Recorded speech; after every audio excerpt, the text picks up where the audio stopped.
Gawa tayong kape mga paps. Ito yung tinatawag na dripping coffee. Ano? Dito buksan nyo lang sa taas. Easy open yan mga paps. Yan o. Ganyan lang. Tapos ilagay nyo sa cups. Tapos magpakulo kayo ng mainit na tubig. Tapos iusin nyo lang mga paps. Para hindi siya mabuhos. Tapos mag-ready kayo ng mainit na tubig. Yan o. Tapos buhos-buhosan lang yan mga paps. Ganyan lang. Ganyan kasimple yung dripping coffee.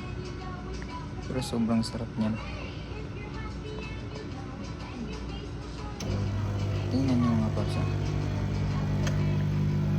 Dapat dahan-dahan lang. Para makuha mo yung tamang timpla. Tapos buhos ulit.